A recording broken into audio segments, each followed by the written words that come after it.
დღეს მინდა გაგიზიაროთ ჩემი ვარიაციით მომზადებული ტოლმა. ავარჩიოთ კომბოსტოს შედარებით თხელკანიანი და სწორფოთლიანი, ამოვჭრათ დანით შუაგული და მოვთუთქოთ ქვაბში. მოთუთქული ფოთლები სათითაოდ ამოვიღოთ და გავაციოთ. ხორცაკებ მანქანაში გატარებულ თქვენთვის სასურველ ხორცს დაუმატოთ მარილი, წითელი წიწაკა, ხმელი ქონდარი, დაბლენდერებული ხახვი, გარეცხილი მრგვალი ბრინჯი, ნიორი,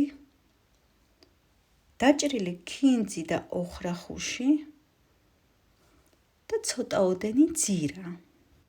თუ ხორცი არის მშრალი და უცხიმო, შეგიძლიათ ოდნავ წყლის დამატება, რომ მშრალი ტოლმა არ გამოგივიდეთ. ჩემ შემთხვევაში არის ღორის ხორცი ცხიმიანი, ამიტომ მე არ ვამატებ.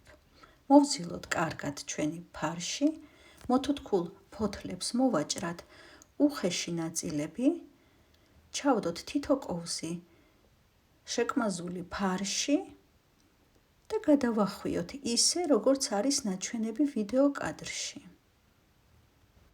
გამოგვივიდა ასეთი ლამაზი ტოლმუკები. ახლა სათითაოდ მოვათავსოთ ქვაბში და არ დაგვავიწყდეს დაფნის ფოთლის ჩადება. დაფნის ფოთოლი აძლევს ძალიან კარგ არომატს. ცხიმში მოვშუშოთ წვრილად დაჭრილი ხახვი, დავუმატოთ დაბლენდერებული პომიდორი ან ტომატპასტა. ჩემ შემთხვევაში ჩემივე დაკონსერვებული პომიდორია.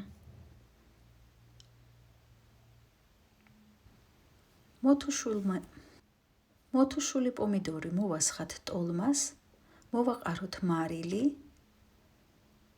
კამის თესლი სურვილის შემთხვევაში, კამის თესლი აძლევს ძალიან გემრიელ გემოს.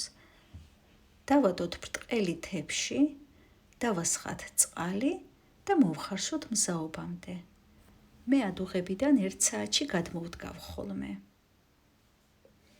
მოამზადეთ და გემრიელად მიირთვით. მე დაგემშვიდობებით შემდეგ გემრიელობამდე.